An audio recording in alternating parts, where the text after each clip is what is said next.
Y en ocasiones, en este programa y nuestro programa hermano también en la radio, hemos hablado de la maldad humana. Es un elemento, evidentemente, parte de la esencia, sí, de nuestra especie. Para bien o para mal, de alguna manera, nuestra trayectoria, nuestra evolución, nuestra vida, nuestra sociedad, desde los primeros tiempos, transcurre entre un sendero diluido entre luces y sombras. Y de alguna manera hemos hablado, hemos puesto ejemplos gráficos a través de historias y crónicas que de alguna manera también muestran, ¿por qué no?, que la maldad forma parte intrínseca, diría, ¿no?, de las piezas que nos conforman. Pero esta noche queremos hacer un repaso a lo largo de la historia, no hablar de una historia concreta, sino poner un claro ejemplo, reseñando quizá algunos capítulos donde lo macabro, diría incluso que lo bizarro, lo extraño, la maldad en su máxima expresión, pues ocupa, sí, las líneas troncales de un guión estructural que cuenta la evolución humana, que cuenta nuestra historia, que cuenta nuestra corta trayectoria en el universo. Para ello, pues hoy tenemos el auténtico honor y placer de saludar a nuestro compañero equipo, desde luego, pues de origen, desde las entrañas, redactor de este programa, alguien que nos habla desde su espacio y que hoy conectamos directamente con la morgue, con su estudio, con su lugar donde nos cuenta historias, hoy para hablar de otro tipo de historias. Compañero Johnny BL, buenas noches, bienvenido. Muy buenas, Esteban, y muy buenas a todos oyentes y familia de origen. Pues nada, yo aquí como en casa, encantado de estar un ratito charlando con vosotros, aunque mucho me temo que de lo que hoy vamos a tratar son esos temas oscuros, macabros y de esos que hay que contar en voz muy bajita. Cuidado porque nos tienes acostumbrados en tu sección, en tu apartado, en tu caverna, vamos a llamarlo así, a la butaca oscura, a sentarnos en un lugar para mirar la pantalla y hablar de otro tipo de historias, en muchas ocasiones, ojo, muy cercanas a la realidad, en otras quizá narra lo humano a través de diversos miedos ya atávicos en muchas películas y largometrajes que nos cuentas y que nos traes a la butaca oscura y que desde luego también habla de la realidad, ¿no? Porque el cine no hace otra cosa que hablar de la realidad, contar la vida de otro modo. Pero lo que esta noche vamos a contar, lo que esta noche nos traes, desde luego no tiene absolutamente nada que ver con la ciencia ficción, no tiene nada que ver con un guión cinematográfico, todo lo contrario, tiene que ver con la historia narrada, acontecida en nuestro hogar cósmico, este planeta, el nuestro, donde desarrolla el ser humano su propia vida, su trayectoria, su evolución, y donde ha dejado numerosos capítulos que precisamente comparten el mismo elemento, la maldad, lo macabro, lo bizarro. Esto es muy real, Johnny. Esto es muy real y de hecho, uno de los orígenes por los que me propuse escribir este libro fue porque lo primero que yo escribí con editorial era ficción, eran cuentos de miedo, de fantasía, lo que estabas tú comentando antes del cine, había monstruos y demás, y la gente me preguntaba, ¿pero da miedo ese libro? ¿Pero da miedo? Y yo siempre decía, a ver, es un libro de miedo, pero da mucho más miedo mirar a la televisión cualquier día. Tenemos casos reales que palidecen a la ficción. Y entonces, a fuerza de decir todo eso, fue creando en mi cabeza un germen de decir, ¿y por qué no escribo sobre lo que realmente da miedo? Que son pues casos reales en nuestra, ya no solamente en nuestra sociedad, sino en todo el mundo, en todo el globo. Entonces, ese fue el punto de partida. Me propuse iniciar un viaje que a día de hoy todavía no ha hecho más que comenzar, y ya han pasado 3 años de la publicación, en el que me dije, pero vamos a ver, el ser humano, el Homo sapiens como tal, somos malos per se, porque lo tenemos en nuestros genes, en nuestro ADN, porque somos así, estructuralmente, o nos corrompemos, o nos volvemos malos, nos volvemos malvados a causa de diversos factores, como puede ser la fe, la religión, el lugar donde te ha tocado vivir, las enseñanzas, las compañías. Entonces, ese fue el inicio y el punto de partida para arrancar con este Actos Macabros en la Historia. Hablamos con nuestro compañero Johnny BL, autor de Actos Macabros de la Historia, un auténtico repaso a la maldad humana a lo largo, ¿no?, de nuestra propia evolución a través del tiempo. Claro, cuando aquí hablamos, Johnny, de la maldad humana a lo largo del tiempo, a través de esos actos macabros de la historia, Algunos dirán, claro, esto puede corresponder a sociedades modernas, a tiempos donde, bueno, quizá el ser humano ha ido contaminándose, si se puede denominar de este modo, de maldad en una sociedad cada vez más corrompida. No tiene nada que ver. Aquí nos tenemos que remontar, Johnny, prácticamente a los primeros tiempos, a los primeros pobladores de nuestro mundo. Ya en la prehistoria se pueden encontrar esos actos macabros.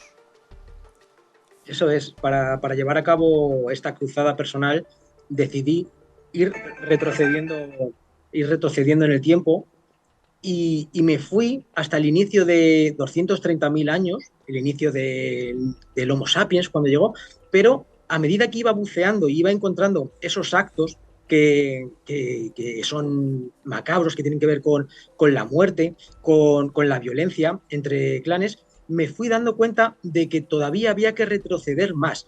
Y el primer caso que tenemos en el libro data de 1,3 millones de años y nos habla de canibalismo. Canibalismo en la Edad de Piedra y es lo primero que relato porque además se encontraron aquí en España, las cuevas, en Burgos, y se encontró una mandíbula que de hecho fue muy famosa, fue portada de la revista New York Times, y un trozo de hueso. Estos elementos, estos huesos recuperados, daban muestra de que habían sufrido canibalismo. Y estamos hablando de hace 1,3 millones de años. No existía ni el neandertal. Estamos hablando del Homo antecesor. Y a día de hoy son los restos más antiguos con vestigios de canibalismo que se han encontrado y los vimos aquí en España.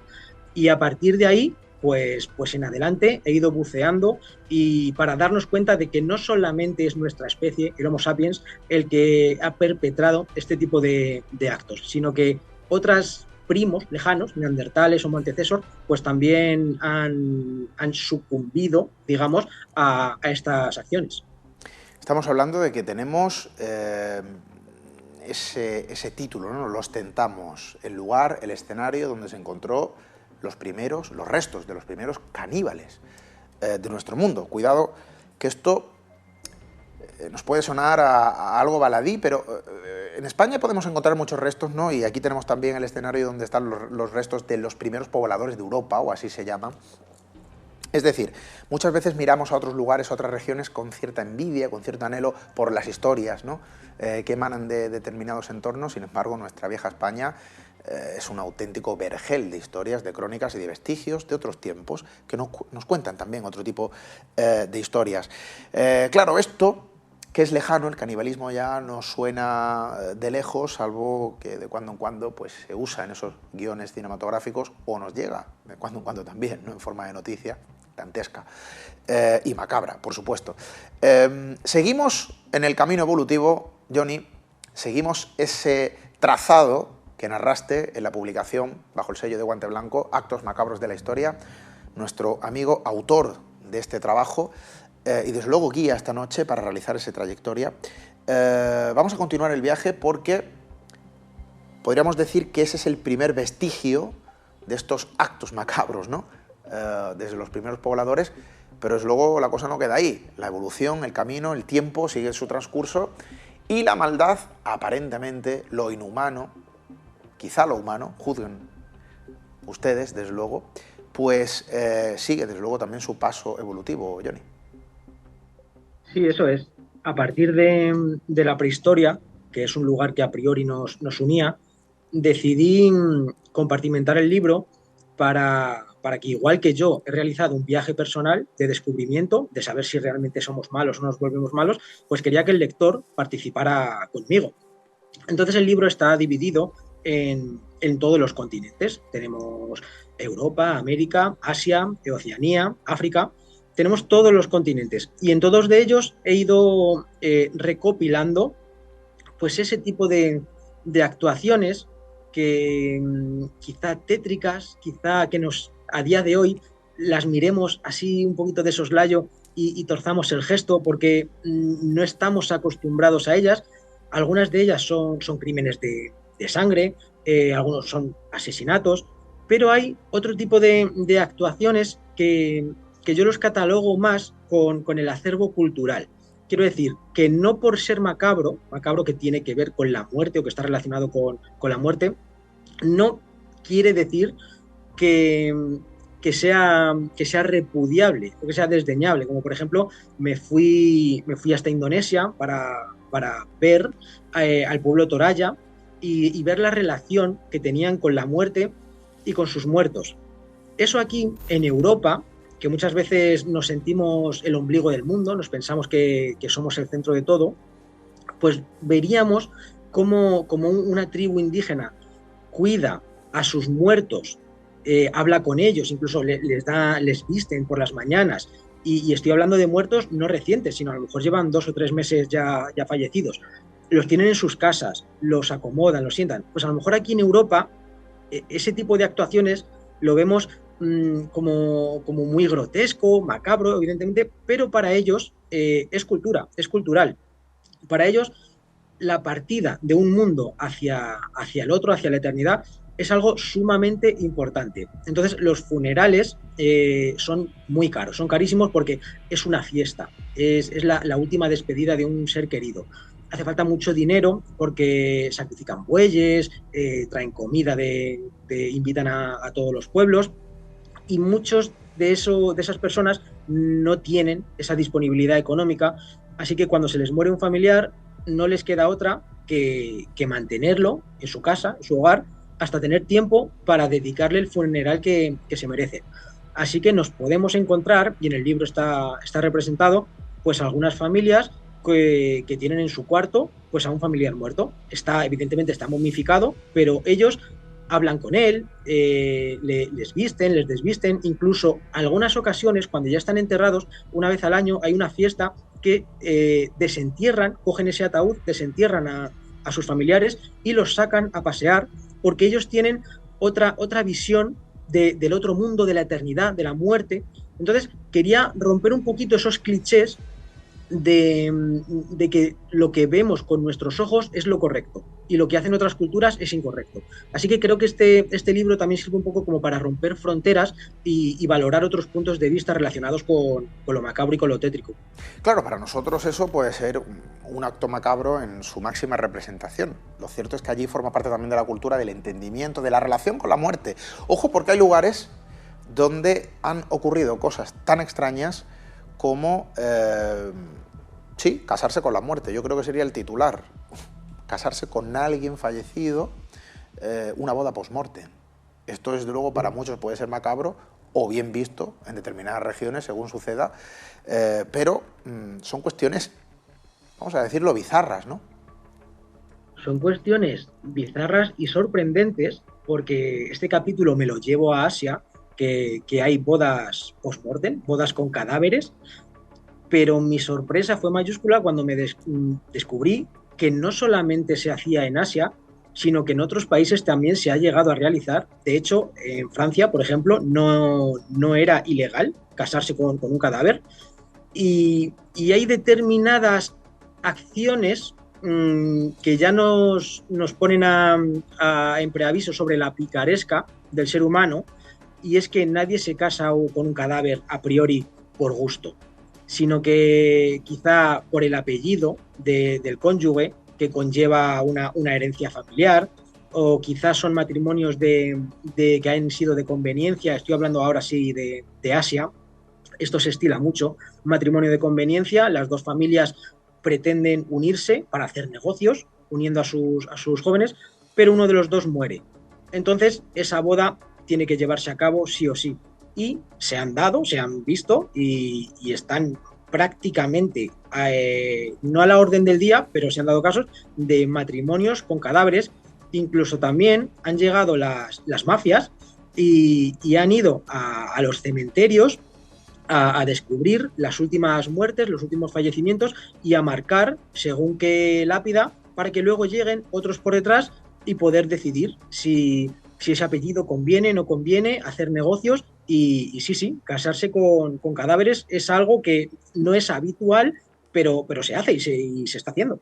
En Asia hay cierta relación de una forma distintiva, pese a que se repitan determinadas circunstancias en otras regiones, con la muerte. Johnny, lo recoges en tu libro, lo recoges en tu trabajo, Actos Macabros de la Historia, pero que desde luego esto yo no sé hasta qué punto allí es considerado macabro. En determinadas regiones hay una relación muy estrecha, un vínculo especial, incluso diría que positivo para ellos, bajo el contexto cultural donde se procesa, con la muerte. Sí, por ejemplo, vamos, no sé si te refieres a eso, pero por ejemplo me está viniendo a la cabeza el suicidio ritual en Japón. Yo de siempre he sido un apasionado a todo lo que huela a japonés, sobre todo del periodo feudal, periodo Edo, y siempre me ha llamado mucho la atención ese idilio que tienen los japoneses, sobre todo antiguamente, tenían con la muerte. En el periodo feudal, los samuráis decían que ellos eran como la flor de cerezo. Lucían muy, muy bellos, pero era una vida muy ínfima. Era una vida que rápidamente se deshojaba y morían. Entonces, para ellos es un honor. Para un samurái perder el honor, no solamente para él, sino para su familia, con todo lo que ello conlleva, era una desgracia. Entonces preferían muchas veces morir.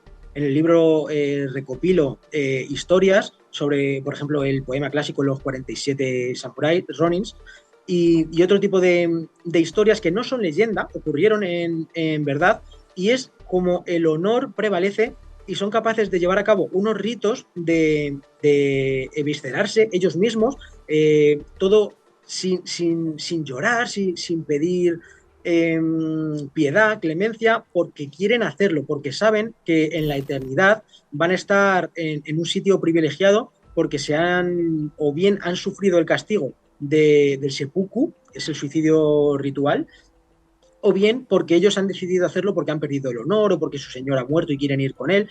Entonces, es una relación que nosotros no acabamos de comprender actualmente, porque en la época medieval también los caballeros también pretendían ser honorables en esta vida y en la próxima, pero en nuestra cotidianidad, en nuestro presentismo, no le puedes decir a nadie que se suicide para preservar su honor porque te va a llamar loco. Pero ese acervo cultural que se lo han inculcado desde pequeñitos y lo llevan a gala, les ha servido incluso en la Segunda Guerra Mundial. Todos conocemos a estos pilotos, a los kamikaze, significa viento divino, y ellos sabían cuando montaban en el avión que no había vuelta atrás. Ellos montaban porque sabían que iba a ser su último viaje y por defender su honor, por defender a su país, perdían la vida y lo hacían de manera gustosa, algo que hoy en día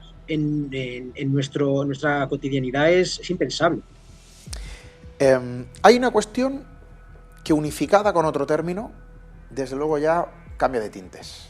Cuando hablamos de actos macabros, cuando hablamos de cuestiones macabras, de cuestiones bizarras, quizá la imagen que nos sobreviene a la mente sea algo muy diferente y lejano a los niños. Sin embargo, hay cuestiones vinculadas a ese término, los niños. Y es que en Asia, uno de los capítulos dentro de ese gran paraguas de los actos macabros, bueno, existe otro término, las diosas vivientes. Y nos referimos a las niñas Kumari. ¿De qué estamos hablando? Las Kumari en el Nepal. Es realmente, no es macabro en sí lo que les hacen a las niñas, porque es todo lo contrario, las agasajan, las convierten en diosas. Es la personificación de Dios en la tierra, pero cuando eso acaba, porque eso no es eterno, las niñas Kumari, primero de todo, necesitan pasar un casting. Tienen que ser las niñas más bellas que hayan nacido, las que tengan la piel más pálida, el pelo más negro, ¿cómo era? Una voz de pato dulce. Tienen unos parámetros, una mirada penetrante. En definitiva, es como si fuera un concurso de belleza actualmente, pero la que gane es considerada una diosa en vida. La gente va al castillo a adorarla. Muy pocos han podido verlas porque no se dejan ver en sociedad. Recordemos que para ellos son diosas, no están a nuestro nivel. Entonces, durante unos años viven en el castillo, se las despojan de sus amistades. Su familia sí que es verdad que en algunos casos sí que pueden vivir junto a ellas, pero se acabó su vida natural, su vida normal. Y lo peor de todo esto es que cuando a una niña de muy corta edad, de 2, 3 años, la encumbras, la endiosas, la alabas, le das todo lo que una persona puede tener.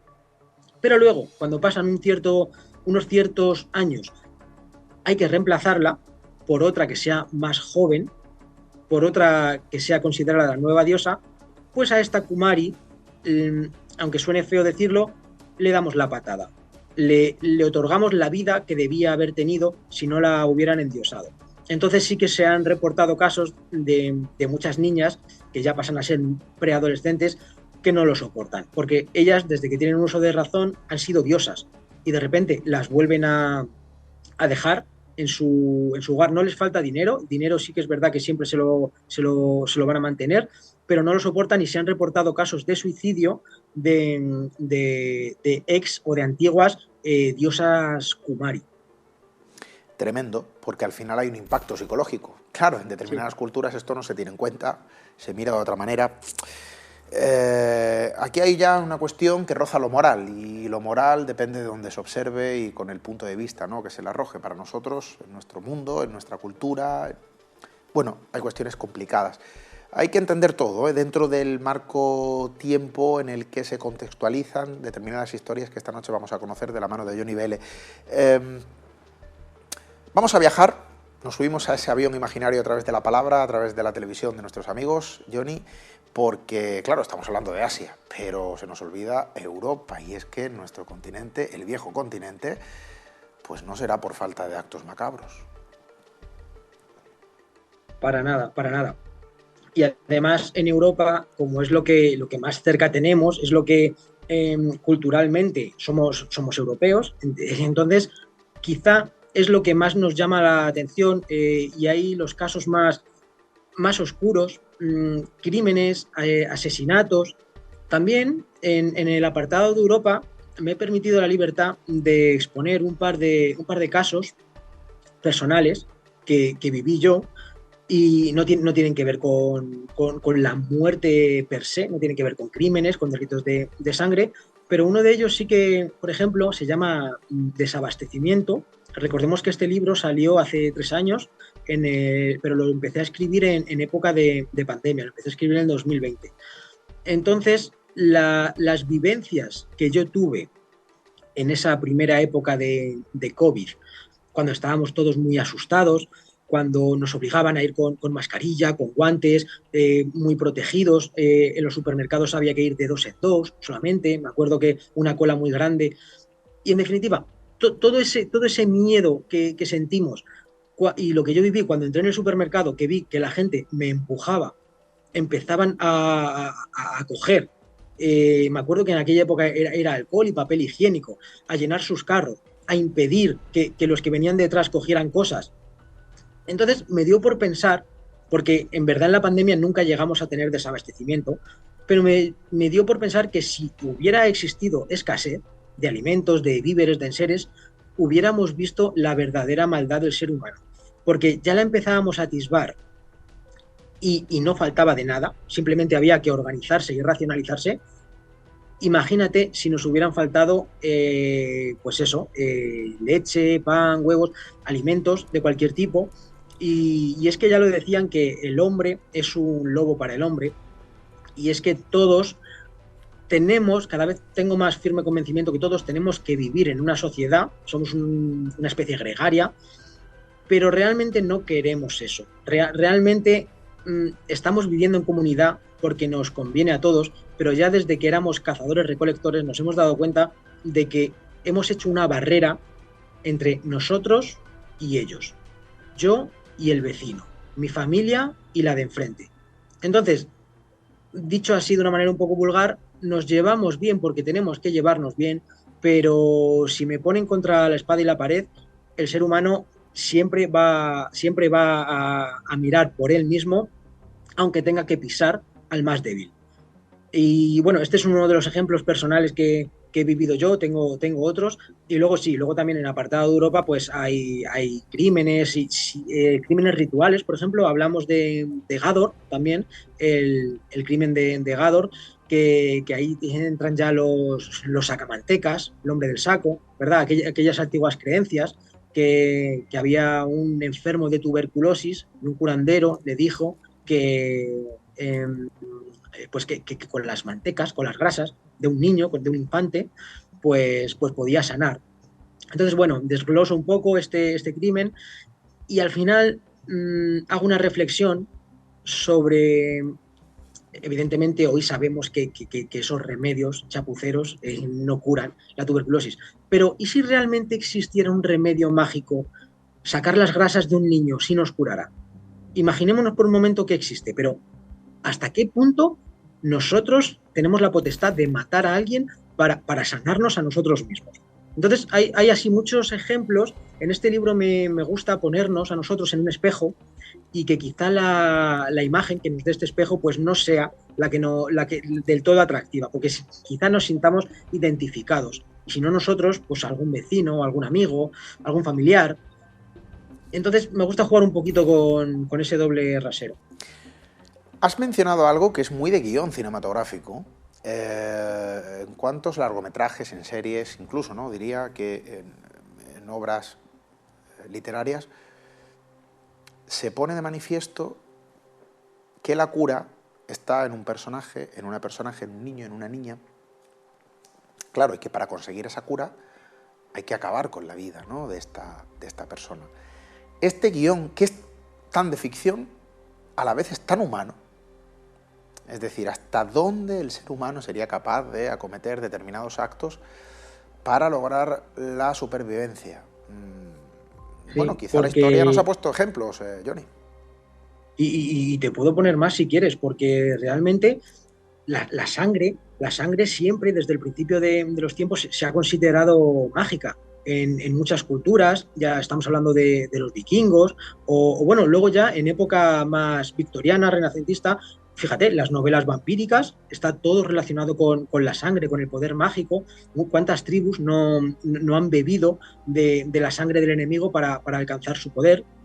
Y mira, un acto que es realmente, a mí me pareció chungo y doloroso, y es por la cercanía que yo creía que eso formaba parte del pasado, ingenuo de mí, pero me he dado cuenta que incluso en la actualidad se sigue realizando. El caso que narro en el libro es del 2021, estamos en África, pero en la actualidad se sigue realizando y es las matanzas que sufren los albinos, las personas con albinismo en África. Los albinos lo tienen muy, muy, muy mal, porque allí, en este continente, todavía persiste el pensamiento mágico más arcaico, más antiguo, más enraizado a la hechicería, a la brujería, a los poderes sanatorios de la magia, del folclore.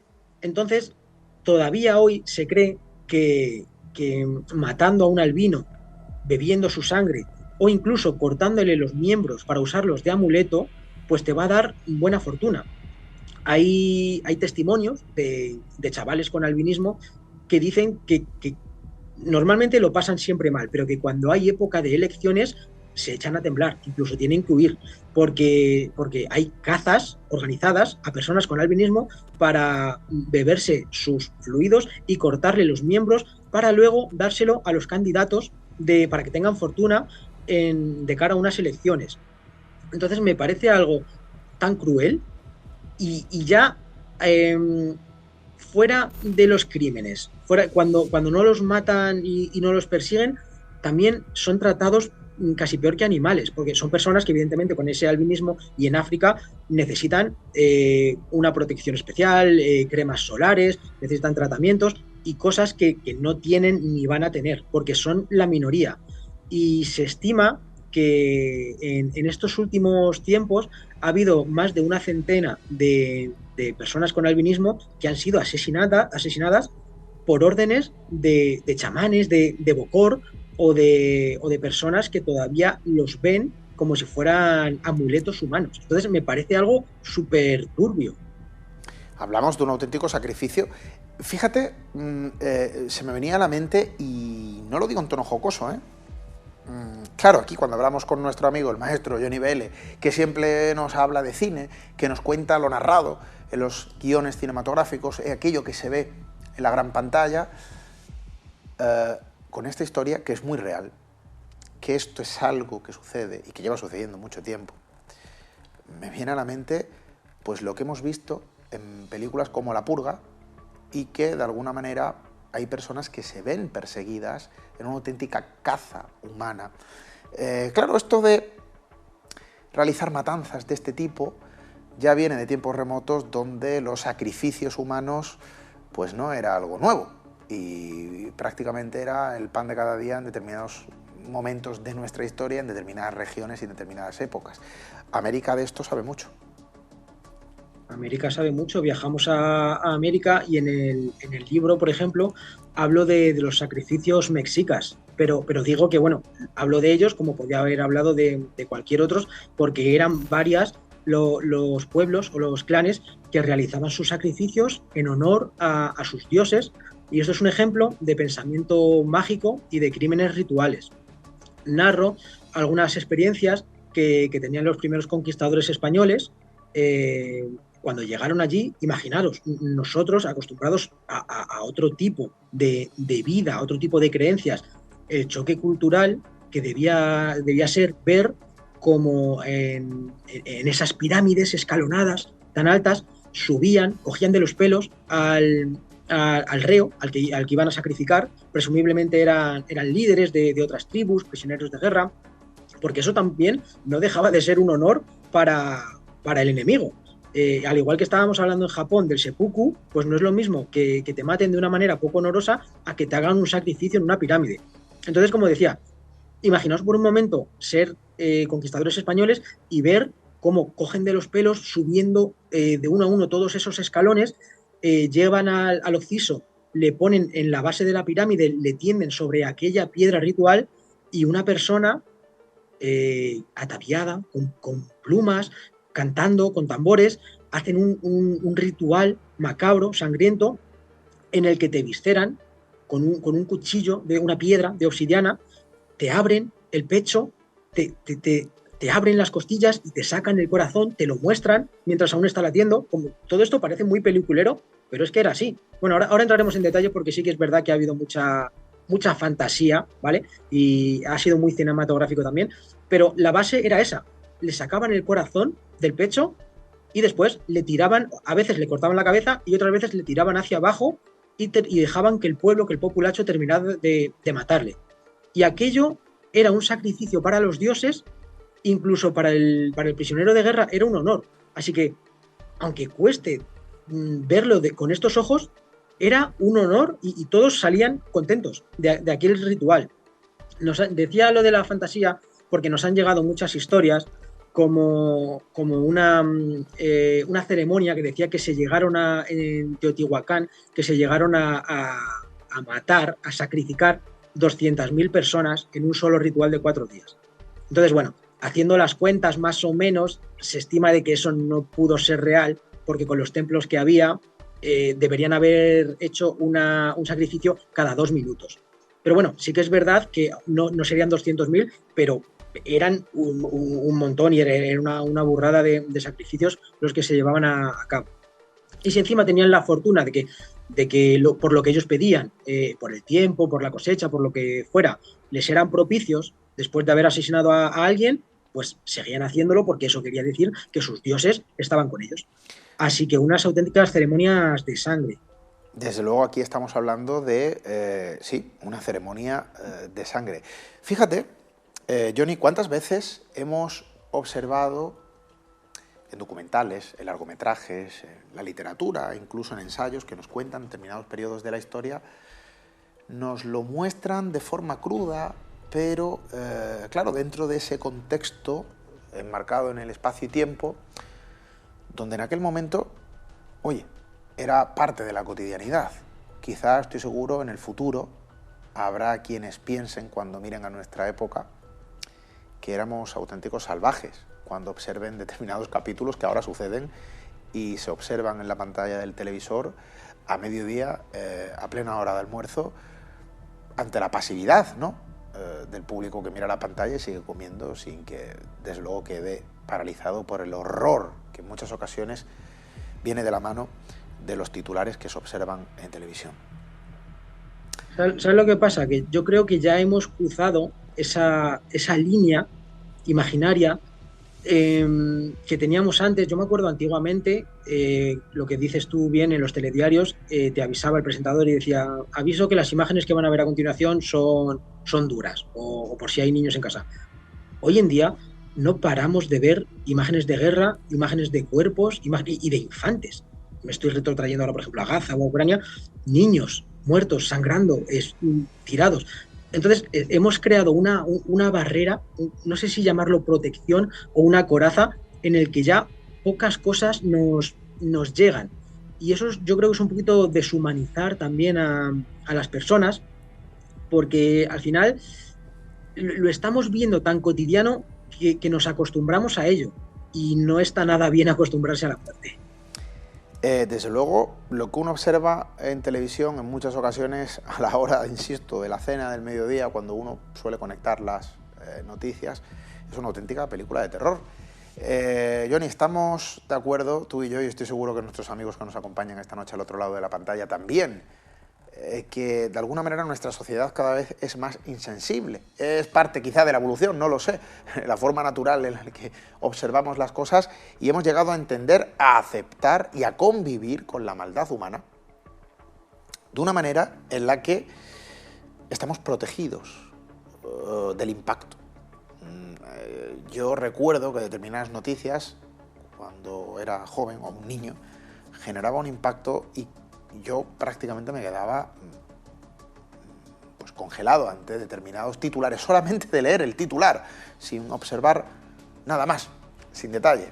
Y hoy en día hay una pasividad absoluta, sin entrar en las personas que, bueno, tienen contenidos en su teléfono de vídeos, asesinatos, torturas, etcétera, que son muy reales y que desde luego da que pensar, ¿no?, en el camino que nuestra sociedad está llevando, al menos a nivel empático, a nivel emocional, a nivel estructural, de conciencia, de lo que se observa, de lo que sucede, de lo que ocurre, y de cómo asimilamos todo lo que está aconteciendo. Estoy seguro que en el futuro esto dará que hablar, igual que ahora estamos hablando de otros fragmentos de la historia donde ante nuestra mirada pues prácticamente estamos hablando de puro salvajismo. Esto no tiene nada que ver con la ficción, esto no tiene nada que ver con la literatura, con el cine, esto no tiene nada que ver con la irrealidad, ¿no? Todo esto es muy real y en muchas ocasiones esto se plasma, sí, en la pantalla, en el cine, en la literatura, de tantas veces, de alguna manera que observamos o vemos algo en la gran pantalla, en muchas ocasiones hay un mensaje y muchas veces, ojo, detrás de un largometraje se esconde una realidad. Y en muchas ocasiones también nuestro buen amigo Johnny Vélez nos lo trae, ¿no?, en su butaca oscura. Un ejemplo, y quizá esto creo que lo mencionamos, hay una historia real que dio de sí una película, evidentemente sobre suelo americano, en la historia de Michael Myers en la vida real. Y claro, esto que suena ficción, cuidado, tiene un sustrato acontecido en nuestra historia. Sí, una historia además muy, muy chunga, muy truculenta, y es un ABC de todo lo que se ha hecho mal con una persona ya desde joven. Estamos hablando de Richard Speck y estamos hablando de los años 60, finales, si no recuerdo mal, no tengo el dato, pero creo que fue en el 67 cuando hizo lo que hizo. Pero ya desde joven este tipo, Richard, ya daba muestras de absentismo escolar, evidentemente, familia desestructurada, robos.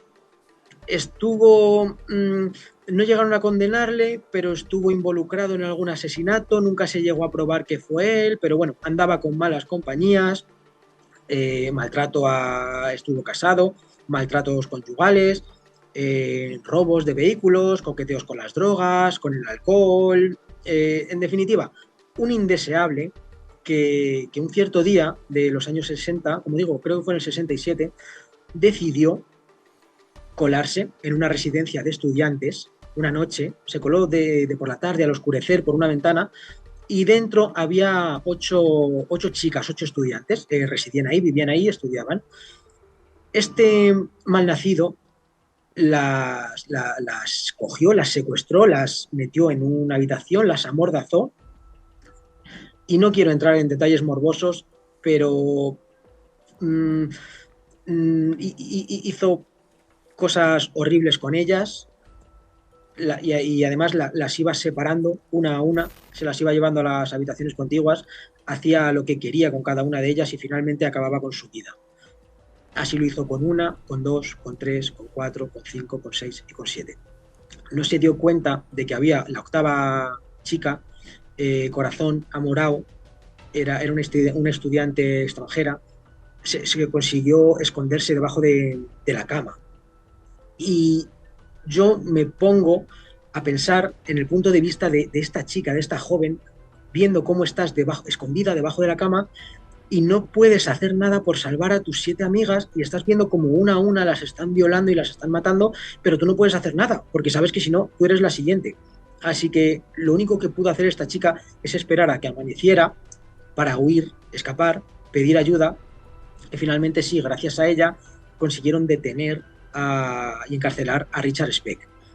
Pero ella evidentemente se sentía súper culpable, la chica Corazón Amorao se sentía súper culpable, pensaba que había sido culpa suya, necesitó un tratamiento y realmente nada era culpa suya, era culpa de este indeseable que finalmente, y enlazando con lo que tú decías, este caso que logró aturdir a toda una generación en América, la, la, la, la cogió y la modificó John Carpenter y su mujer para hacer el guión de Halloween 2.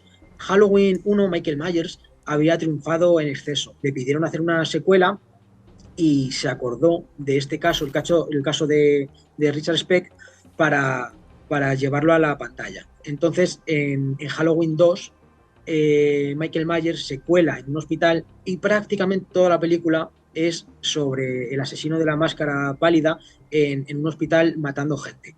Todo esto tiene un pozo real y este pozo real creo que es uno de esos casos de esas personas que se podía haber evitado porque estaba dando muchas muestras de que si no hubiera sido en esa ocasión, hubiera sido otra, pero son personas que están abocadas a cometer este tipo de actos macabros. Bueno, asesinos de esta tipología, desde luego, se pueden contar en decenas, y si no elevamos más el número, desde luego, y es que, sí, en ocasiones hay individuos de apariencia humana que quizás sean humanos o quizá son inhumanos. Cada uno que juzgue si esa maldad, como decía nuestro buen amigo Johnny al principio del programa esta noche, es algo vinculado a nosotros o se va adquiriendo con el tiempo. Desde luego, cada uno ya que juzgue y que responda a esta cuestión. ¿Cuántas historias como las que nos acabas de contar, Johnny, se han plasmado en la gran pantalla con ese sustrato real, original, ¿no? Incluso traspasando en muchas ocasiones la frontera de la realidad, aderezado con muchísima imaginación, con muchísima fantasía, pero con el sustrato muy real de algo que ha acontecido en algún momento de la historia o que sigue aconteciendo. Se me viene a la mente el fenómeno zombie en determinadas regiones, donde desde luego es algo en lo que se cree y condiciona a parte de la población de una forma bastante incisiva, se podría decir. Sí, y desde luego, todos los monstruos que vemos en la gran pantalla, las brujas, los vampiros y demás, tienen un pozo real. Y como tú bien decías, los zombies no son menos, los zombies existen. Realmente hay una religión, la religión del vudú, la religión del mal, que crea zombies, que fabrica zombies, con una especie de componentes. eh, le, le, le priva de toda voluntad a las personas y las convierte en esclavos. Entonces, eso se ha hecho, se sigue haciendo y lo han transformado en la religión del mal porque, como suele ser habitual en este tipo de casos, los poderosos son los que contratan a los brujos, a los chamanes, que se valen del miedo, se valen de la fantasía, se valen de la fábula, pero también de las actuaciones reales para, para soplar el polvo zombie sobre ciertas personas por encargo y privarles de toda voluntad. La religión vudú tiene tres principales focos. Nació en África, nació en la cuna del río Mono, pero en Haití y en Nueva Orleans, incluso a día de hoy, sigue teniendo un montón de adeptos.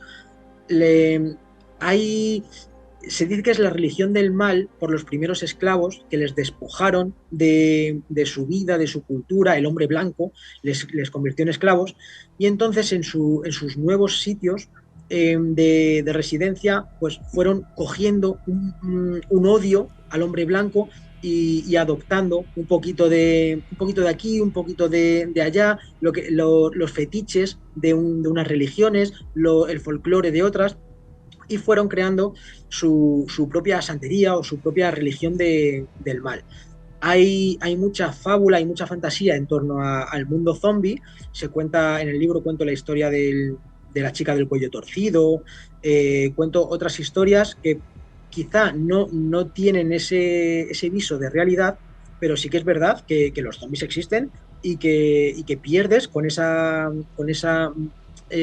veneno, con esa droga que te insertan, pierdes completamente tu capacidad, pierdes tus pulsaciones y te quedas sometido para ser esclavo o sinceramente luego para incluso llegar a matarte. Así que eso es muy temido por las gentes de allí. Hemos realizado un viaje que en muchas ocasiones de forma parcial se muestra en la pantalla, ¿no? Hoy en la pequeña pantalla, en esta casa, en televisión, queremos abordarlo de una manera, bueno, didáctica. No queremos tampoco generar sensaciones oscuras o sombrías, todo lo contrario. Claro, hemos realizado un trayecto a vuela pluma, rápidamente, por determinados entornos de nuestro mundo, porque cada región, desde luego, narra su propio acto macabro a lo largo de la historia y tiene su propia encuadernación, donde los capítulos se van archivando. Claro, hablamos de lugares concretos, pero podríamos hablar también de esa unión global, Johnny, de esos actos macabros, podríamos decir que globales, porque al final el ser humano se extiende, ¿no?, a lo largo y ancho de nuestro mundo, por lo cual podríamos decir que esos actos macabros son universales.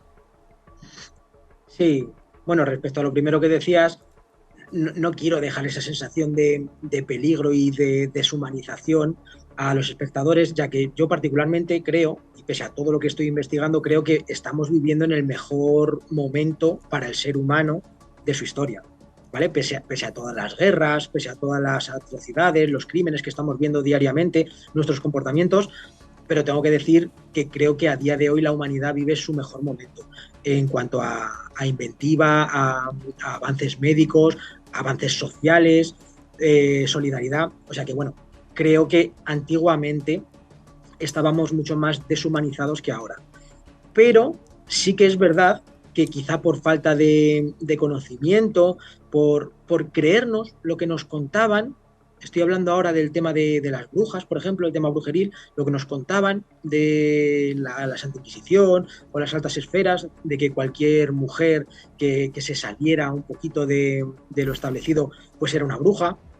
Entonces, sí que hemos cometido verdaderas tropelías a nivel global, porque todo se va extendiendo como la pólvora, y, y sí que hemos sufrido quizá esa enajenación colectiva, que cuando alguien ve brujas por todos lados, pues todo el mundo es una bruja y hay que ajusticiarlo, pero siempre vienen por ahí por detrás los motivos ocultos, ya que no sería tanto la brujería como si esas mujeres tenían tierras o quizás buscaban otro tipo de beneficio al acabar con ellas.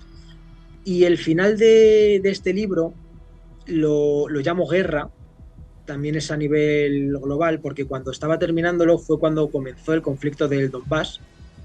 Y mira, justo ahora parece que va a llegar a su fin. Así que el libro ha servido como viaje desde el principio hasta el final. Y yo me planteé que estábamos todos muy solidarizados con el pueblo ucraniano, estábamos muy a favor de ayudarles, de apoyarles, pero dije, ¿es el único conflicto que estamos viviendo actualmente? ¿Somos tan ciegos de creernos que es la única guerra que hay? Entonces, el último capítulo del libro lo llamo Guerra y trato todas las grandes guerras, pequeños conflictos, batallas y escaramuzas que hay en el mundo, que hubo en el mundo, ahora hay alguna más, por desgracia. Entonces, esas últimas páginas las dedico para exponer todos y cada uno de los conflictos globales y mundiales. Más o menos he hecho un cálculo estimado de las víctimas anuales de cada conflicto y puedo decir que la suma total que está en el libro es estremecedora. Guerras que hay a día de hoy, ahora, mientras estamos hablando, activas.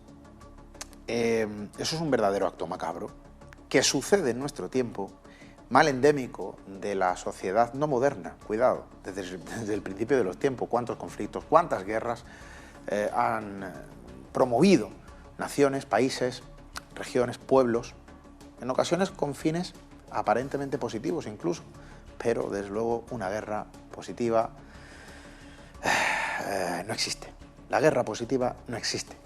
No ha existido nunca y no va a existir. Y claro, uno lanza la mirada atrás y observa desde el principio de los tiempos prácticamente la violencia ejercida por el hombre bajo el paraguas de la guerra, y en muchas ocasiones también puede observar otro tipo de cuestiones, otro tipo de elementos, otro tipo de capítulos. Johnny, estarás conmigo, a veces parece que no hemos evolucionado tanto, que seguimos estando, ¿no?, en determinadas casillas, los primeros peldaños de la propia evolución para determinadas cosas. En el mundo de la tecnología, del conocimiento, de la cultura aparente, seguimos cometiendo los mismos errores. Y no es por falta de, porque antiguamente podías decir, por falta de estudios, de comunicaciones o por falta de saber, ahora no es nada de eso. Ahora sabemos lo que hemos hecho, sabemos lo que estamos haciendo y lo que es peor, sabemos lo que queremos hacer. Y si nos están abocando a ciertos conflictos es porque hay otros intereses detrás que quizás sean más macabros, valga la frase, que matar con una escopeta, porque hay intereses que están permitiendo que eso se haga por dinero, por tierras, por recursos. Decía Einstein, no sé, sí, la Tercera Guerra Mundial, no sé con qué se va a combatir, pero lo que estoy seguro es que la cuarta será con palos y piedras. Y espero que no tenga razón. Bueno, vamos a ver, espero que no haya acertado tampoco y estoy seguro que nuestros amigos, espectadores, tampoco querrán, ¿no?, que acierte. Pero lo cierto, Johnny, es que al final toda esa amalgama de cuestiones que cuentas, desde luego, en tu libro, Actos macabros de la historia, bajo la editorial Guante Blanco, de alguna manera reflejan algo muy humano, pese a que en muchas ocasiones esto parece que le ocurre a otros, que esto es cosa de otros tiempos, son cosas que le suceden a otros, pero a nosotros no. No. Nosotros hablábamos en alguna ocasión con el profesor de la Facultad de Psicología de la Universidad de Málaga, nuestro compañero también José Miguel Cuevas, y nos decía: Esteban, todos tenemos un asesino en potencia dentro de nosotros. Y en muchas ocasiones no somos conscientes del resorte que todos albergamos, que puede saltar en cualquier momento, y podemos ser protagonistas de una historia dantesca, para mal. Claro, ¿forma parte de lo humano? Juzguen ustedes. Nosotros, desde luego, nos quedamos sin tiempo y aquí podríamos estar hablando de muchos otros ejemplos a lo largo de la historia, tiempos remotos y tiempos más contemporáneos y cercanos al nuestro. Pero, al final, el sustrato, el mensaje de esta noche es el mismo. El camino, la trayectoria del ser humano en esa frontera y delgada línea que separa la luz de la sombra, donde nos situamos y donde muchas veces nosotros sentimos también nuestras propias luces y sombras, nuestros propios ángeles y nuestros propios demonios. Y quizá todos somos un poco macabros, quién sabe. Hace falta pulirlo, desde luego. Nosotros tendremos que seguir, ¿no?, a través de la palabra, tratando de iluminar en lo que podamos, con conocimiento al menos, con datos, con información. Es la única manera desde luego, de rebatir la sombra, arrojando luz y claridad, de forma humilde, en nuestro espacio, pero que cada uno de nosotros, vosotros, desde luego también, tiene la potestad de iluminar su propio camino, tratando de seguir en el eterno camino hacia la humanización, al menos hacia la humanización positiva. Johnny, nosotros tenemos que hacer caso al tiempo. El tiempo quizá es mucho más macabro de lo que parece, porque desde luego nos brinda la oportunidad de poder compartir espacio, contar historias, bueno, ofrecer algo más que entretenimiento. Sin embargo, también es nuestra maldición. Nos dice que tenemos que abandonar el plato de origen. Así que a mí no me queda otra que agradecerte, compañero, tu compañía, desde luego tu trabajo. Aprovecho para darte las gracias por esa enorme labor en la butaca oscura, que nosotros estamos tan a gusto ahí sentados, ¿no?, aprendiendo también del cine, que cuenta la vida. Es otra forma de contarlo. Y siempre en tu rostro, en tu voz, con tu maestría, como tú solo sabes hacer, desde luego, para nosotros un auténtico honor. Así que mil gracias por tu compañía, gracias por tu trabajo, seguiremos trabajando y estoy seguro que te tendremos aquí muy pronto. Nada, gracias a vosotros y ya sabéis que aquí estoy como en casa y gracias por darme voz, por conocernos, porque este libro no deja de ser otra cosa de conocernos, porque el conocimiento es poder y sabiendo hasta lo que somos capaces de hacer, lo que hemos sido capaces de hacer, pues quizá podamos llegar a adelantarnos a los acontecimientos y quizá ser algo mejor personas de cara al futuro. Así que nada, muchas gracias también a vosotros por vuestra labor. Y nosotros nos marchamos, como siempre. Regresaremos la próxima semana, pero siempre con esa idea, ¿no? Aquí en muchas ocasiones sí contamos historias, compartimos crónicas, narramos algo que para muchos es meramente entretenimiento. Cuidado, porque al final el conocimiento es una forma de poder y solo nosotros tenemos la potestad de usar ese poder que se nos otorga en forma de información, en forma de noticia, en forma de datos, en forma de cultura. También nosotros somos los responsables de culturizarnos, de tratar de observar todo lo que nos circunda con otros ojos. Solo así, estoy seguro, seremos más certeros y precisos en nuestro próximo paso, en el eterno camino, insisto, hacia la humanización. Nosotros regresamos la próxima semana con más historias que contar, con más cuestiones que compartir, con más espacio y tiempo en el que aprender de las historias. Gracias por vuestra compañía. Hasta dentro de 7 días, amigos.